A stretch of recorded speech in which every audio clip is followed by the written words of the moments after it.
Hello everyone, good day. In this video, I am going to discuss CAO 13-2019. The title is Customs Bonded Warehouses, and in this time, I'm going to discuss Section 4, General Provisions. This video is for my BSCA students. So let's now start the discussion. So, the general provisions of CAO 13-2019 4.1 is entitled Establishment of Customs Warehouses. So it says here that when the business of the port trade requires such facilities, the district collector, subject to the approval of the commissioner, shall designate and establish customs warehouses for the storage and imported goods or other special purposes. Okay? So this has been also discussed in the CMTA. And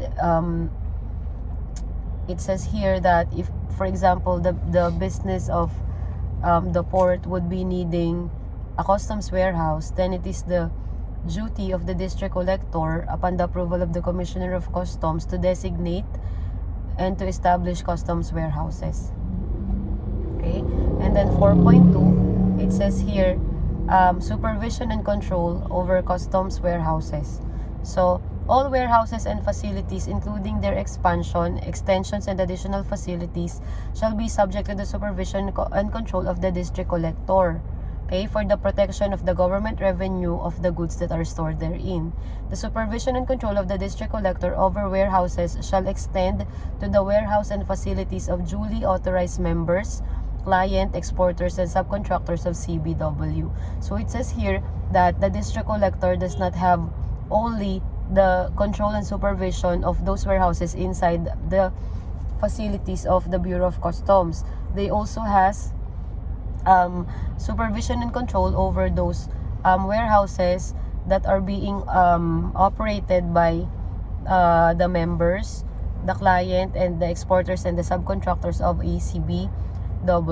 In cases where the client, exporter of ICBW or subcontractor of manufacturing customs bonded warehouse is also a locator in the free zone, the exercise and supervision and control shall be made in coordination with the government agency concerned. Okay? So, the Bureau of Customs should be discussing with other government agencies regarding the exercise of their jurisdiction in case where their client or exporter are also a locator in a free zone. Okay, so they need to cooperate further with the other government agencies concerned. Okay, now, so let's discuss the types of customs bonded warehouses. So as per CAO 13-2019, the types of customs bonded warehouses are manufacturing customs bonded warehouse or MCBW, okay, bonded non-manufacturing warehouse or BNMW, which are also has their own kinds. Okay, so for MCBW, okay, this is a warehouse facility established for the components that are imported duty and tax-free, conditioned on the exportation of the finished products within the period prescribed herein, or withdrawal for domestic consumption upon payment of duties and taxes. Okay, so from the word itself, a manufacturing customs bonded warehouse is a warehouse that is established for manufacturing purposes. So you are going to bring in raw materials into that particular warehouse for those commodities to be manufactured into a finished product. Okay, and they should be there in a certain period that is prescribed by the Bureau of Customs. Okay, so they will be tax-free if they are staying inside that facility or that warehouse within the limits that the Bureau of Customs has provided. Okay, so what are the kinds of MCBW? Okay, so number one is miscellaneous manufacturing bonded warehouse. So from the word itself, so this is a warehouse facility which is established and duly authorized to import, receive, and store duty and tax-free and under bond raw materials accessories, packaging, and packing materials for products and commodities not covered under any specific industry, okay, to manufacture into finished product for export within a specific period. Okay, so when we talk about miscellaneous, these are those that does not fall into the different other categories that the manufacturing customs bonded warehouse has. So for example, their commodity is not textile, so it will fall into a miscellaneous manufacturing bonded warehouse. Okay, so next is a garment and textile manufacturing bonded warehouse. So from what I've told you earlier, if your commodity are textiles, they should be in a warehouse wherein it should be manufacturing textiles and garments. Okay, so it is a warehouse wherein it is established and jointly authorized by the Bureau and the GTDO. Okay, so garment and textile industry development, to import, receive, and store duty and tax-free and under bond raw materials, accessories, packaging, and packing materials for the manufacture of garments and textiles for export, again within a specified period. Okay, so our next type of manufacturing bonded warehouse is Customs Common Bonded Warehouse or CCBW. Ano naman daw ito? It is a warehouse facility established and duly authorized by the Bureau alone and jointly with GTDO in case of garments industry to import, receive, and store duty-free and under bond raw materials, accessories, packaging, and packing material for the account of its accredited members for manufacture into finished products for export. Okay? So, ano naman kaibahan niya? So, it is a warehouse facility and duly authorized by the Bureau alone. Okay?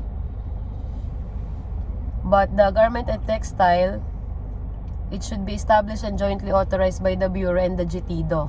Okay? So, if it's garment and textile, ang mag-authorize sa kanya is the Bureau and GTDO. Both of them.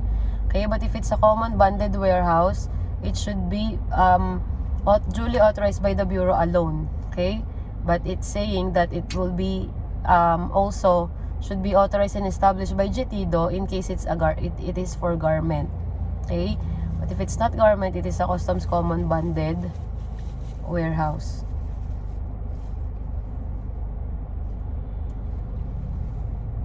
Okay. The next kind of manufacturing bonded warehouse is the industry specific customs bonded warehouse or the ICBW. ICBW is a warehouse facility duly licensed by the BOC to import under bond and under its name and account raw materials wherein it accepts fibers, yarns, fabrics, and accessories for the manufacture of garments for storage and subsequent sale and transfer to the following where they shall be manufactured into export products. So number 1, licensed client exporter, MCBW or PEZA or free port zone. Okay? So from the word itself, industry specific, meaning it is specified only. This bonded warehouse is specified only for a certain industry. So for example, a certain company is manufacturing computer chips. Okay? So they are just importing computer chips, raw materials, and then they are going to export it out of the Philippines. So that is what industry specific. Okay? And then lastly, another kind of MCBW is private bonded manufacturing warehouse or PBMW. It means a warehouse facility licensed by the Bureau to import, receive, and store goods for production of export or for domestic consumption, the withdrawal of which shall be made only upon payment of duties, taxes, and other charges due. So, private bonded manufacturing warehouse is owned by an entity that is licensed by the Bureau to import. So, this is just a warehouse or a facility that was licensed by the Bureau of Customs to import, receive, and store goods for the production, again, for export. Okay, so those are the kinds of your manufacturing customs bonded warehouse. Okay, so now let's proceed to the bonded non-manufacturing warehouse. By the way, the reason why it's called bonded warehouse is that because these warehouses requires a bond or a security or surety for it to be able to operate. Okay, so we have also already discussed that. Okay, going back to bonded non-manufacturing warehouse, it is a facility where goods are stored duty and tax-free, conditioned on the eventual withdrawal of the goods for consumption or for export or for transit or for any other clearance regime within the period prescribed, such as number 1, public bonded warehouse. So ano ba daw yung public bonded warehouse? Public bonded warehouse is a warehouse facility duly authorized to receive and store general cargos. Okay, so basically, bonded non-manufacturing warehouse, from the word itself, there is no manufacturing that is happening in that particular warehouse, meaning that the goods are just stored and the goods are just being there for the eventual withdrawal. Okay, so that will be for consumption or for transit to another place or warehouse. Okay, so again, public bonded warehouse is a warehouse facility that is duly authorized to receive, store general cargoes for exportation, transfer it to another CBW, free zone, or for local consumption in the same state where the cargoes were imported. So it says there that in the same state that the cargoes were imported. So for example, they were imported as raw materials. So if they are in a public bonded warehouse, they should be taken out of that warehouse as a raw material as well. Okay, so there is no manufacturing, no other alteration that was made inside that warehouse. Goods for local consumption shall only be withdrawn upon payment of the assessed duties, taxes, and other charges. So just like the normal bonded warehouse, the withdrawal of goods from a public bonded warehouse should be after the payment of duties, taxes, and other charges. Okay, so next, private bonded warehouse. It is a warehouse facility duly authorized to import, receive, and store goods intended for domestic consumption, withdrawal of which shall be made only upon payment of the corresponding duties, taxes, and other charges. Okay, so private bonded warehouse, these are designated for domestic consumption. Okay, while the public bonded warehouse is a warehouse facility wherein it's authorized to receive and store general cargo for exportation, transfer to another CBW, free zone, or local consumption. So that is the difference between the two, because private bonded warehouses are only being used for domestic consumption. So upon withdrawal, the public will be consuming that particular commodity already. Okay, while sa public bonded warehouse, they are going to have it re-exported, transferred to another CBW or free zone. Okay, so that is the difference between the two of them. Okay, next, airlines customs bonded warehouse and airlines catering customs bonded warehouse. It is a special type of CBW which stores supplies, spare parts, in-flight duty-free items, and such other goods necessary for the reasonable requirements of the aircraft, its crew, and passengers. So this is a special type of CBW wherein those that are stored in that particular warehouse are the spare parts, the items that are being used by the crew of that particular aircraft. Okay, the crew and the passengers. So there is a specified bonded warehouse therein wherein it is just the airline that use that particular bonded warehouse. Okay, and then lastly, multinational regional bonded warehouse. So it is a warehouse facility licensed by the BOI, okay, in proper cases to serve as the supply depot for the storage, deposit, safekeeping of spare parts, components, semi-finished products, and raw materials, including the packing, covering, coating, marking, labeling, cutting, or altering to customer satisfaction, mounting or packaging into kits of marketable lots thereof to fill up companies, and to serving as a storage of goods purchased locally by the home office of the multinational for export abroad under the supervision of the Bureau of Customs. So these are multinational importers, wherein they are importing some spare parts and components and semi-finished or raw material products. Okay, so they are using those warehouse just to pack, cover, or add some labels, markings, and altering something in that particular warehouse, in that particular commodity that is inside that warehouse as well. Okay, so these are being used under the supervision of the Bureau of Customs as well. Okay, so again, let us not forget the essence of a bonded warehouse, wherein you are not going to pay duties and taxes first when you entered a particular commodity for warehousing. Okay, but if you are going to take away that particular goods from those warehouses, then that is the time that you're going to pay duties, taxes, and other charges. So that basically what is the meaning of